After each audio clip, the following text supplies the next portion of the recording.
Pak Samsu, apa bisa ada nanti jadi wakil rakyat di parlemen? Kamu kan anak band gitu loh. Iya. Saya bilang, menurut saya apa yang tidak bisa kalau kita mau belajar. Politik ini menurut saya indah sekali sih. Iya. Saya mengatakan bahwa indah, dan ini betul-betul seni berpolitik. Sesungguhnya waktu itu kaget saja, kenapa orang bisa percaya ke saya ya?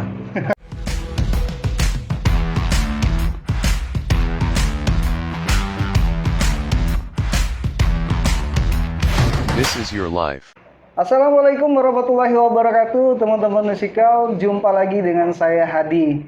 Hari ini saya sungguh sangat senang sekali karena di samping saya akan ada seorang politisi, di mana obrolan kita hari ini akan banyak inspiratif dari beliau. Karena latar belakang beliau juga bukan hanya politisi, tapi seniman. Luar biasa. Iya. Santai, low profile. Langsung aja kita sapa Pak Samsu Amanah. Ya, assalamualaikum. Assalamualaikum. Ya. Waalaikumsalam, Pak. Terima Kabar kasih. sehat, Pak? Alhamdulillah, Dinda Hadi. Oke. Apa akhir-akhir ini sibukan kita, Pak? Hari ini kita lagi disibukkan dengan finalisasi pembahasan RAPBD tahun 2024 yang akan datang. Ya. Maka di tengah kesibukan ini, hari ini kebetulan agak sedikit santai, tapi kan besok kita mengulangi kembali pembahasan itu, melanjutkannya. Karena persiapan-persiapan di kedewanan ini kita harus melihat betul, karena ada dana hibah yang agak menguras APBD 2024 itu untuk persiapan pileg, pilpres, dan pilkada yang di pilkada tahun langsung, yang sama. Makanya dana hibah itu kita harus siapkan di seluruh Indonesia, di setiap provinsi dan setiap kabupaten kota. Iya. Sampai saat ini ada kendala, Pak? Oh tidak, yang namanya anggaran dana hibah untuk itu kan itu udah jadi urusan wajib. Ya, sudah ada SE dari menteri, sudah ada petunjuk dari pusat tentang kita harus mempersiapkan itu semua. Iya. Luar biasa. Semoga lancar semuanya, Pak. Ya, amin. Pak, ini kami tertarik, Pak. Yang seperti yang disampaikan di awal, bahwa seorang Samsu Amanah adalah seorang seniman, itu musisi. Iya. Yang Ini dalam nih, ini yang membuat kami tergelitik. Mengetahui sejarah awal ini kelihatannya. Oke, lanjut. Ini yang membuat kami tergelitik. Ya. Jadi, kenapa bisa masuk ke politik nih?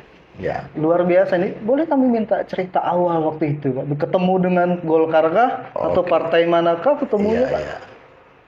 Saya ini ya, sebagaimana apa yang sudah saya lakukan, ya, tidak ada yang saya bisa bungkus. Semua mengalir. Intinya kan pada saat usia muda saya menjadi salah satu pemain musik di kampung saya, ya kan, di Bengkulu Selatan waktu itu. Bengkulu Selatan, ya kan. Beberapa grup band yang saya masuki dan saya ikut bermain musik di sana. Saya pegang gitaris. Ya kan. Di zaman Orde Baru, grup saya itu sering dipakai kampanye oleh Partai Golkar. Oh, Partai Golkar. Pada kala itu. Jadi terus terang saja saya kan tertarik di politik itu mendengarkan jurkam Golkar di zaman Orde Baru. Dari panggung ke panggung sambil kita ngeband pada saat kita lagi istirahat. Kan mereka lagi kampanye nih. Waktu itu mereka mengatakan, kenapa harus pilih Golkar di zaman Orde Baru? Pertimbangannya harus begini. Jadi akhirnya kita terdidik politik gitu. Termotivasi juga. Termotivasi gitu. Di satu sisi, teman-teman kita pengurus Golkar waktu itu, para senior Golkar itu kan, Golkar zaman itu kan mulai dari ketua umumnya kan harus presiden, ketua provinsinya harus gubernur, gitu kan, ya kan. Kemudian di daerah harus bupati. Kemudian semua pegawai negeri waktu itu boleh berpolitik sebelum reformasi. Artinya bahwa kita juga dimanfaatkan oleh para senior Golkar waktu itu. Kita ini dimasukkan ke pengurus, tapi bidangnya bidang seni budaya. Seni budaya. Karena kita pemain band kita, jadi. Tapi sebelum itu ya kita disuruh pasang-pasang bendera kalau mau kampanye. Jadi udah pekerja partai seperti itu waktu itu kita. Dari dasar ya. Memang betul dari bawah. Baru kita setelah itu dijadikan pengurus ranting. Kalau hari ini, kalau Golkar itu kan pengurus desa PDPL namanya, pengurus desa dan kelurahan. Kemudian dijadikan ketua kecamatan, Iya, ketua iya. PK. Lalu jadi sekretaris Partai Golkar di Bengkulu Selatan, wakil sekretaris ya saya waktu itu. Sekretaris. Nah, di tengah perjalanan, Iya, di iya. samping saya main band, terus main band. Masih main band itu? Tetap. Iya. Saya pun udah anak satu. Iya, Saya tuh menikah itu tahun 89. iya. Tahun 90 saya ada anak, Iya. terus kemudian terus main band. Hanya itu yang saya bisa. Iya. Jadi saya dikenal oleh masyarakat Bengkulu Selatan itu. Waktu itu Semaku itu Iya, Bengkulu Semaku. Selatan kan. Beranjak dari musik. Musik. Nah, kami pengen tahu juga, Pak. Ini kan suatu paradigma yang luar biasa yang dibangun oleh Samsu Amana dari seni, musisi, dan politik. Pada saat itu ditawarkan berpolitik dan masuk ke partai, apa yang ada dalam pikiran seorang Samsu Amana waktu itu? Sesungguhnya waktu itu kaget saja. Kenapa orang bisa percaya ke saya ya? Ya kan? Sebut saya. Aku kaget saja. Tapi menurut saya ini sebuah kejujuran itu penting. Iya. Ini yang saya bahas kan. Iya, iya. Kita kalau disuruh pasang bendera 1000 ya kita pasang semua sesuai titik. Iya. Kita disuruh ngantarkan undangan, ngantarkan surat ya. Walaupun waktu itu Iya. kita betul-betul beranjak dari awal. Kemungkinan besar penilaian orang itu dari sana, dari kejujuran. Iya. Kalau kita band kita dipakai, kalau Iya. artinya kontraknya 2 juta, jangan kita potong. Iya. 2 juta itu kan gitu, Iya. gitu. Dari kejujuran aja menurut saya kan. Kejujuran, berarti kejujuran yang Ya, harus dibangun ya. ya. Kan band ini kan ada beberapa orang, Pak. Ya. Itu apakah teman-teman yang lain masuk politik juga, Pak? Waktu zaman saya seangkatan saya nggak ada. Saya sendiri. Ini yang Nggak tahu luar kenapa saya ditarik Iya, waktu iya. itu. Nah, lalu terus terang secara jujur ya, Iya. saya menjadi pengurus Golkar ini setelah reformasi, Dan sampai saat ini. pecah reformasi kan, 88, 89 ya kalau saya nggak lupa itu ya, pecah reformasi, Golkar kehilangan kader yang saya sebutkan tadi. Iya.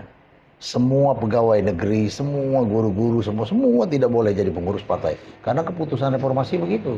Kalaupun Golkar harus bertahan, kuncinya semua pegawai negeri tidak boleh ikut.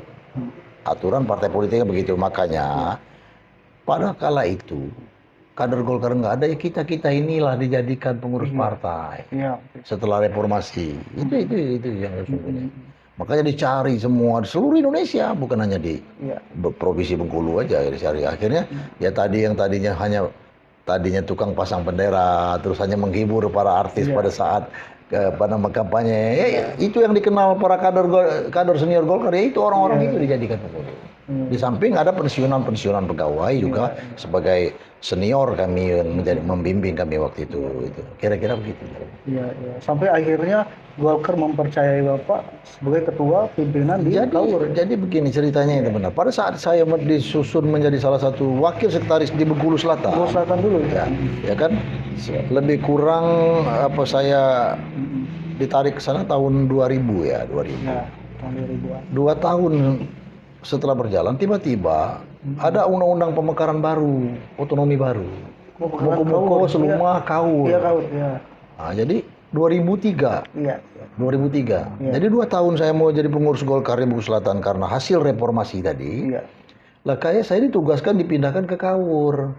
Jadi pimpinan Golkar di sana. Kaur. Di Kaur. Enggak di Bengkulu Selatan. Enggak di Bengkulu Selatan. Berpisahlah kita dengan Bengkulu Selatan. Jadi saya karena saya lahir di Kaur, Iya, KTP saya KTP Kaur, saya dikirim ke sana ya kan, untuk menjadi pimpinan Partai Golkar di sana di tingkat kabupaten. Dan itu pertama kali waktu Itu pertama kali. 2004, setelah kan 2003 ini mekar nih. Iya, iya. 2004 pemilu dong. Iya, 20 tahun yang lalu ini. Iya. Cerita 20 tahun. Pemilu. Apa yang saya rasakan waktu itu? Karena partai saya ini menunjuk saya, itu otomatis saya dengan komposisi menyusun seluruh caleg, Iya, iya. dengan kekuatan-kekuatan baru kita baru berdiri, sama seperti partai-partai baru lahir waktu hasil reformasi. Ya kita berjuang. Yang diuntungkan terus terang ini yang saya ingin catat dengan anak muda nih. Itulah kata kuncinya kalau dikenal. Iya. Ternyata saya lebih mudah Iya. meminta bantu dengan masyarakat di dapil saya Iya. di Kabupaten Kaur kala itu Karena saya dikenal. Iya, iya. Dikenal orang saya ini pemain musik. Mm-mm. Banyak sekali orang yang waktu itu akad nikah, resepsi itu saya yang menghibur, saya yang diundang. Ternyata nggak terlalu susah saya ngomong. Saya Samsu Amanah, Iya, yang dulu pemain band. Oh, Pak Samsu. iya tahu langsung ya. Bantu dong saya mau nyalek. Iya, Walaupun terus terang saja kan dalam dunia pemerintahan bagi saya waktu itu iya, sesuatu gimana gitu. iya. Kalaupun terpilih nanti gimana, apa yang harus didahulukan. Secara jujur saya katakan kan. Iya. Nah, tetapi ya itulah kondisinya. Alhamdulillah waktu itu saya mendapat suara terbanyak. Suara terbanyak. Suara terbanyak di dapil saya. Saya bahkan karena didukung oleh masyarakat tadi, nomor 2 di bawah saya itu pun terpilih. Ikut terpilih. Hanya Jadi dua mendapat kursi. hanya mendapat ya, hanya Iya, mendapat iya. 150 suara. Karena imbas dari suara Imbas Bapak, dari nih. suara kita. Iya. 2 kursi di dapil saya. Iya. Jadi itu kira-kira tadi.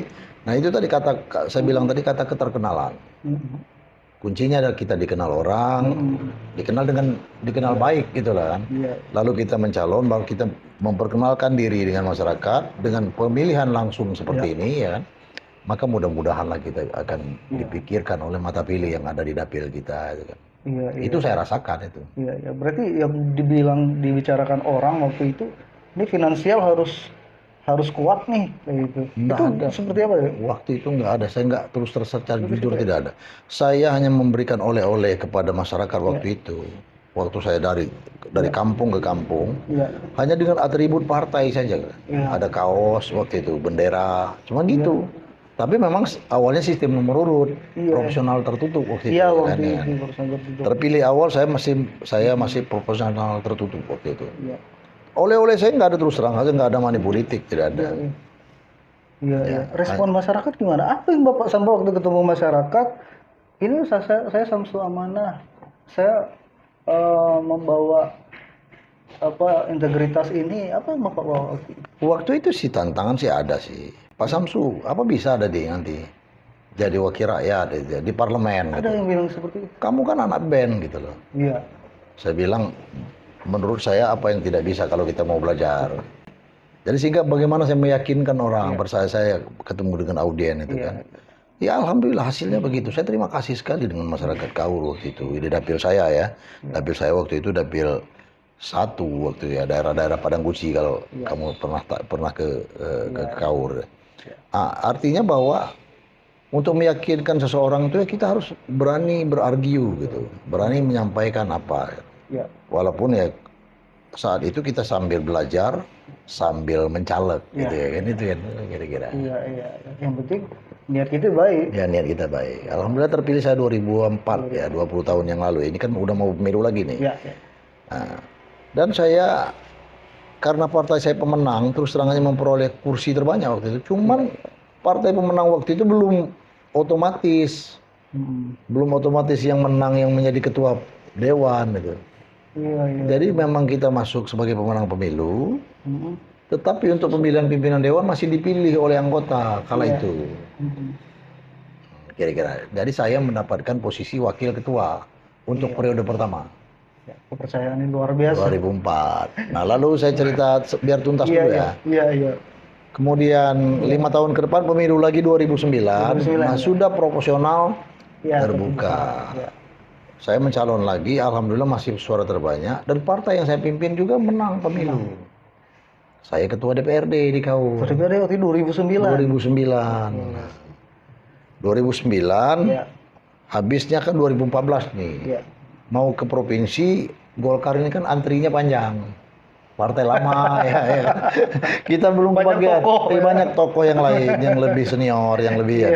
Saya kembali disuruh mencalon lagi di sana periode ketiga. Iya. Periode ketiga ya saya terpilih lagi, tapi Golkar tidak jadi pemenang. Iya. Artinya Golkar pada posisi waktu itu nomor urut 4, padahal pimpinan dewan hanya 3 ya kan. Iya. Nomor 4 suaranya, jadi akhirnya kita menjadi anggota biasa. Iya. 14 ke 19. Iya. Menjelang 2019 barulah saya ditarik ke sini. Saya ke Bengkulu ini sesungguhnya dulu karena periodisasi saya jadi pengurus Golkar di sana dan periodisasi kedewanan juga sudah 3 periode, baik Golkar, ketua Golkar 3 periode maupun dewan 3 periode. Maka saya ditarik dengan kawan-kawan ke Bengkulu bersama Imron Rusadi. Iya. waktu itu terpilih sebagai ketua partai itu Ridwan Mukti. Iya, iya. Yang Jadi Mas sempat Ridwan. konflik ya. Iya, jadi kita Imron, saya itu dari daerah Imron dari utara, Iya. saya dari Kaur. Kaur, sama-sama masuk di komposisi kabinetnya Ridwan Mukti. Iya. Cuman karena beliau nggak bertahan lama dulu kan, maka terjadi musdalup luar biasa. Nah itu Kita menaikkan Pak Ruhidin, musda luar biasa di tahun Ya. apa namanya 2018 kalau saya nggak salah waktu Nana. Jadi akhirnya dalam kurun waktu 1 tahun menjelang pemilu 2019 ya kita menetapkan hasil pemenang musdalup itu adalah Pak Ruhidin Mersa yang saat ini ketua Partai Golkar sampai sekarang. Nah itu Bapak dipercayai jadi sebagai sekretaris. sekretaris Partai Golkar. Luar biasa. Karena dianggap bahwa saya tergolong senior. Waktu itu saya duet dengan Imron itu Imron wakil ketua satunya, Iya. saya sekretaris. Jadi kami dengan Imron sama-sama Iya. diposisikan ya.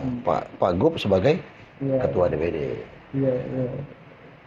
Sampai sekarang musik ini gimana, Pak? Saya punya instrumen, punya alat musik di kampung, tapi ya untuk komersil sih enggak lagi. Saya tinggal hanya ngelepas candu. Saya punya grup tetap, grup lama. Ya kapan udah rindu, udah gatal banget tangan, saya pulang kampung, ketemu teman-teman, saya undang, kita main kayak di studio gitu, tapi di ruangan ya, gitu aja. Ngejam ya. Ya. Pak, kami pengen tahu, Pak, dari seorang Samsu Amana ini apa sih politik itu, Pak? Politik ini menurut saya indah sekali sih. Ya. Saya mengatakan bahwa indah, dan ini betul-betul seni di berpolitik. Ya kan? Ini yang harus anak muda ya sebagai generasi penerus bangsa. Menurut saya kan kalau sudah selesai kuliah, ayo dong turun ke politik gitu. Saya ingin sampaikan hari ini misalnya perkembangannya begini. Hari ini kenapa Golkar menarik Gibran Raka Buming Raka masuk di partai Golkar. Nah, kan itu kan? Iya, betul. Ini solusi yang sangat tepat yang harus kita pikirkan. Artinya kan begitu. Regenerasi itu pasti akan terjadi. Betul, ya. Tidak ada orang politisi itu mengatakan saya selama-lamanya. Tidak. Ya. Jadi kita harus mempersiapkan itu. Maka Golkar, cerminannya Golkar mengambil Gibran Raka Buming Raka adalah Golkar ini 10-20 tahun ke depan, akan terjadi perubahan struktur pengurus yang akan menempatkan anak-anak muda dalam komposisi yang serba digital saat ini. Artinya kader-kader lama seperti kami ini semua akan pensiun, semua akan habis masanya, gitu kan? Nah, jadi artinya bahwa masuknya Gibran bukan berarti kita menyelamatkan politik dinasti, gitu. Bukan dinasti Jokowi yang kita ingin amankan, bukan begitu pandangan kita. Tetapi narik anak muda ini, bagaimana dia artinya nanti bisa berkomunikasi dengan kaum milenial pada zamannya nanti, sehingga nanti Golkar itu memiliki struktur pengurus yang rata-rata anak muda di negara ini. Toh kalau dia mau menang saat ini, dia juga harus merebut hati rakyat dulu dong. Iya, betul. Enggak serta-merta mentang-mentang dia anak presiden, Harus dia langsung bisa jadi, wapres, artinya dia langsung dipilih orang. Enggak, dia harus merebut pemilih. Bagaimana Masyarakat cara dia harus berjuang. memilih juga. Iya, sama saja dengan kandidat-kandidat yang lain. Gitu. Betul. Cuman kita mempersiapkan. Ini perahu bagaimana nanti ke depan. Kalau kita tetap dengan pola lama orang-orang tua, orang senior, orang segala macam itu, kita akan ketinggalan zaman. Betul. Pada saatnya kan negara kita ini akan mengedepankan itu tuh, pengurus yang milenial, yang serba digital, yang serba dengan IT, dengan segala macam kemampuan. Saya kira begitu. Iya. Pak, perjalanan Bapak panjang di politik. Pasti dalam perjalanan itu ada suka duka. Ini pada saat menjadi politisi dan menjadi anggota dewan, yang nggak enaknya itu apa sih? Karena kami lihat tuh enak-enak aja. Terkait tadi disinggung soal low profile tentang saya itu kan kalau saya sih happy saja. Lagi-lagi bahwa politik dengan sistem multi partai seperti saat ini tidak akan mampu kita untuk menguasai parlemen, itu kata kuncinya kan. Parlemen kita kuasai kayak zaman Orde Baru itu nggak ada dalam satu partai. Tidak ada kata lain selain kecuali koalisi.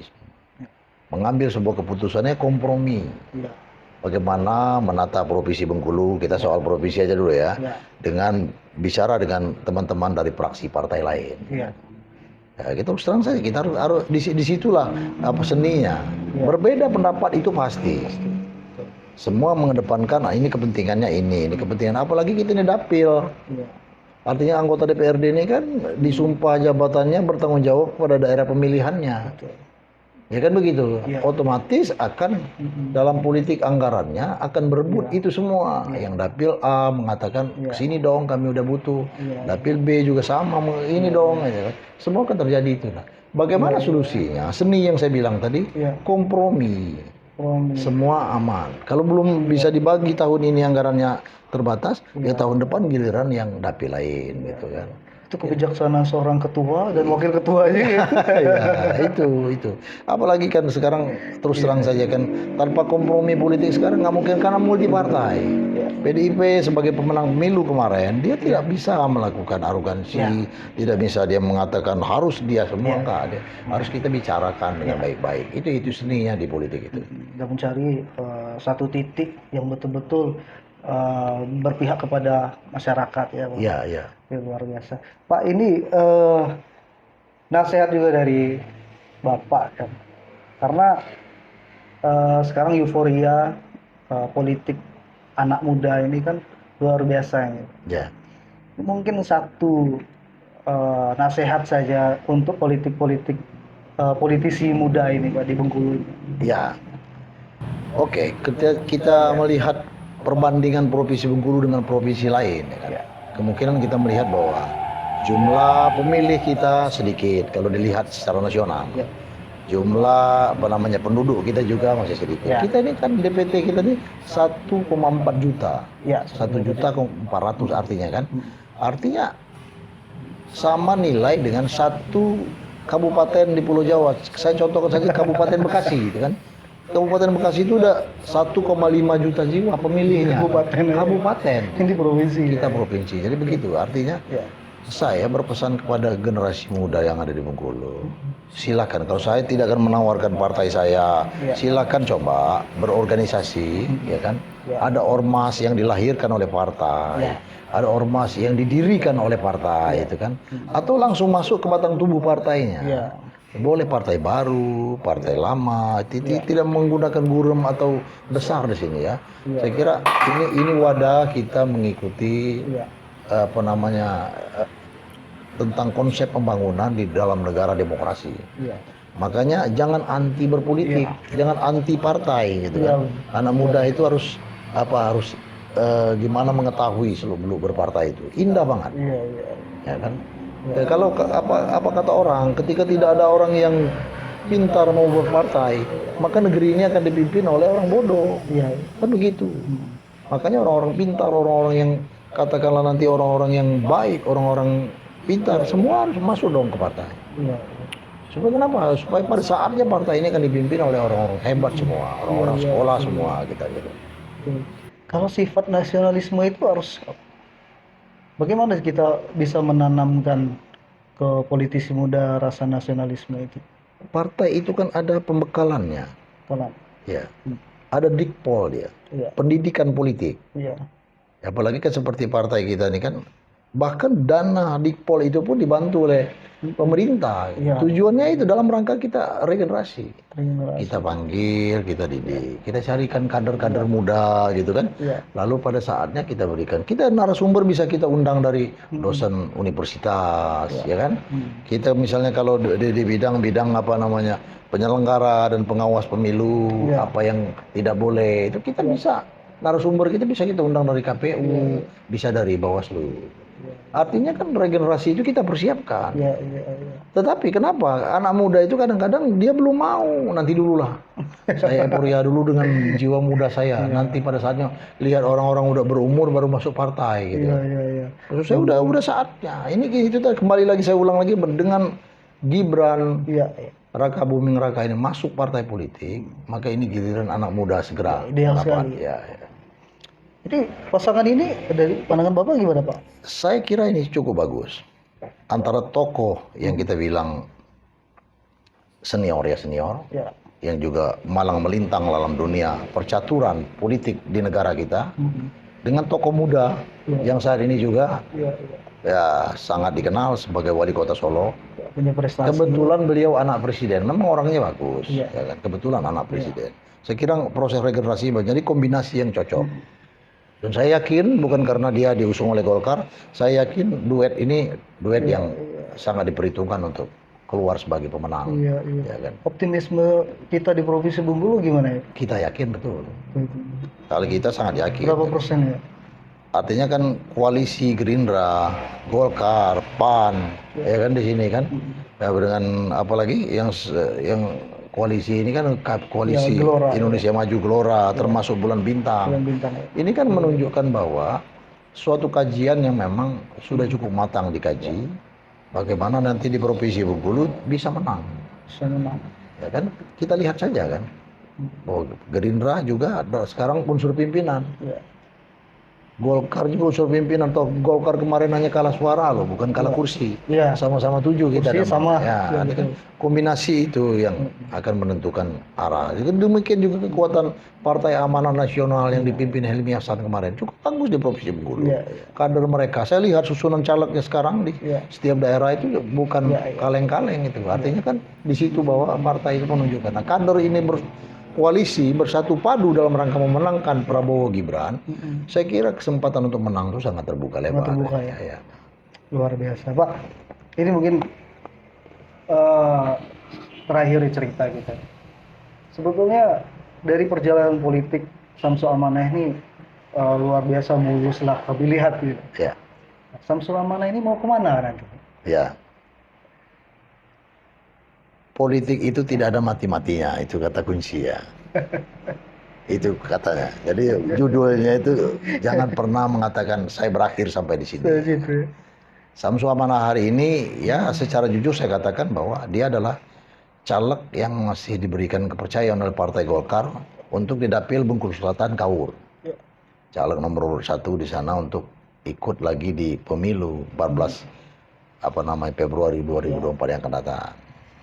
Lalu dalam tahun yang sama, di bulan September, Ya. itu kan katanya akan dipercepat lagi, pilkada dipercepat. Ya. Artinya kita juga mempersiapkan kader dari Partai Golkar ini untuk bursa calon kepala daerah. Saya ingin ceritakan bahwa Golkar itu sudah selesai melakukan penjaringan calon kepala daerah untuk tahap 1 ya. Masing-masing kabupaten itu kita sudah kirimkan 5 nama ke DPP Partai Golkar untuk disurvei oleh DPP siapa yang paling potensi itu mendekati pemenangan yang diminati oleh masyarakat di kabupaten itu. Saya berikan contoh misalnya Kota Bengkulu. Ya. Kita udah kirimkan 5 nama kader Golkar. Ada Sumardi di sana, Wah, boleh disebut ya? ya kan? Sumardi. Kemudian ada Patriana Sosialinda, ada Mardensi, Potensi. ada LP Hamidi, dan satu lagi kalau saya tidak salah itu ada Gusril. belum. Iya, Gusril Fauzi maksudnya. Iya, Gusril Fauzi. Ada 5 nama. Mantan Bupati Kaur, kan? Iya. Nah, Gusril ini masih berada di 2 tempat. Saya langsung ke dapil saya ya. Iya. Di Kaur ada 5 nama yang kami ajukan. Saya sendiri. Kemudian tetap masih ada nama Gusril, ya kan? Iya. Kemudian yang perempuannya ada Ketua DPRD saat ini, Ibu Diana. Iya. Kemudian ada Pak Asnawi Alamat. Iya, saya lama. Lalu satu lagi ada Ibu Kasmi. Artinya kita masih disurvei. Nah, jawabannya terhadap kemana langkah Samsul Amanah ke depan itu tadi. Saya ini sebagaimana yang disebutkan oleh para kader kami di pusat, sebagai petugas partai, ketika partai memberikan kepercayaan kepada saya dari 5 nama yang kami naikkan, maka saya bismillah untuk melangkah ke sana. Yakin? Ya, itu kata kunci. Sepanjang Partai Golkar mempercayakan itu kepada saya dan survei saya bagus, Iya. artinya saya bismillah untuk melangkah untuk maju juga ikut pilkada di Kaur. Bagaimana meninggalkan DPR ini? Nggak rindu nanti? Kalau melihat dari komposisinya, apabila pilkada ini dipercepat, ini yang menarik. Dan saya yakin kawan-kawan akan terjun semua ke sini. Iya. Ya kan? 14 Februari pemilihan pileg. Iya. Ya kan? Pileg. Iya. Ya kan? Tidak ada kita maju ini untuk tidak menang. Iya. Ya kan? Iya. Kalau Februari itu pileg, berarti Maret itu KPU sudah ketok palu calon terpilih di 2024. Iya. Ya kan? Paham profesi ini kan artinya. Sementara 7 bulan ke depan di bulan September kalau Perpu ini keluar, itu maju. Dimaju awalnya kan 26 November nih, maju jadi September. Iya. Itu udah pilkada. Udah pilkada. Artinya akan ada pilkada sebelum pelantikan dewan terpilih. Paham nggak? Dewan terpilih udah diketok sama KPU. Iya. Di tengah-tengah dia nunggu dilantik, ada pilkada di tengahnya. Yang tidak mewajibkan, tidak ada undang-undang yang mengatur bahwa calon terpilih harus mundur, nggak ada. Yang mundur itu anggota dewan aktif. Wah, itu luar biasa. Artinya teman-teman akan ikut semua, saya yakin betul nanti kawan-kawan anggota legislatif terpilih. Akan menarik kontestasi itu Ikut nanti dulu soal kalah menang. Iya, betul. Ya, karena tidak akan menggotoh kalau dia kalah, dia kan dilantik lagi dong menjadi anggota dewan terpilih. Dan sama-sama siap untuk bertarung dengan Sebagai kader, sepanjang partai percaya, sebagai sekjen Partai Golkar Provinsi Bengkulu, sepanjang Golkar percaya, saya bismillah. Tapi kalau partai saya memilih kader kami yang lain berlima tadi, saya juga akan taat azas, ya kan itu. Luar biasa. Pak, ini terakhir Pak. Ya. Terakhir mungkin ada himbauan dari Bapak Samsu terhadap masyarakat kita kan udah dekat sekali dengan pileg kan. Ya. Dengan pilkada juga, pilpres ini. Ya, mungkin ada himbauan untuk masyarakat dan khususnya di Kabupaten Manak Kaur. Ya. Silakan. Saya hanya berpesan kepada warga Bungkus Selatan Kaur, ya kan. Pertama, tetap dengan apa yang dipesankan oleh KPU, gunakan hak pilih sesuai hati nurani. Iya. Ya kan, bukan hati nurani rakyat ya, itu kan hanura ya. Kan hati nurani ya kan. Sudah banyak sekali tokoh yang sekarang ini melakukan pendekatan, ya kan, dengan komposisi yang sama, dengan pendekatan secara door to door, dengan pendekatan dengan menggunakan cara berkomunikasi melalui handphone, melalui medsos dan segala macam, gitu kan. Saya kira rakyat Bungkus Selatan dengan Kaur sudah saatnya harus pintar gitu loh. Untuk menetapkan siapa yang pantas untuk menjadi pemimpin hasil pemilu yang akan datang. Mereka harus bisa memberikan penilaian secara langsung terhadap calon pemimpin yang saat ini menjadi caleg di dapil saya, ya kan. Ada 18 partai politik, semua ada calegnya itu. 18 partai politik peserta pemilu, semua ada caleg, tidak ada yang tidak. Cuman ada yang full 7 kursi, karena di dapil saya kan ada 7 kursi. Ada yang hanya 4 kursi, 4 orang, bahkan ada yang 1 orang malah. Tidak semuanya utuh 7. Ya kan? Ya, jadi intinya bahwa saya lihat per hari ini kita itu kan tidak ada black campaign nih. Kita fair play gitu. Siapa yang diminati oleh masyarakat ya silakan. Kira-kira begitu. Jadi saya senang sekali walaupun saya incumbent di sini, tapi senang sekali bahwa politik kita santun untuk menuju itu. Terpilih semua berharap terpilih.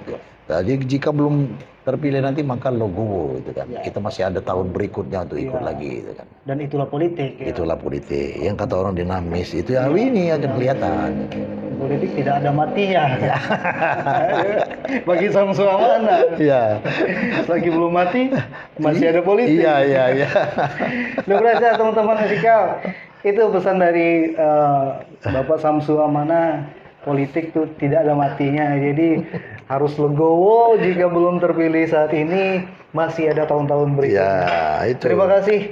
Sambil kita ngopi tadi. Ya, ngopi. Sepanjang ini kita ngobrol tapi nggak ada ngopi. Ini kopi Bengkulu. Saking seriusnya. Asli kopi Bengkulu. Asli kopi Bengkulu. Ya.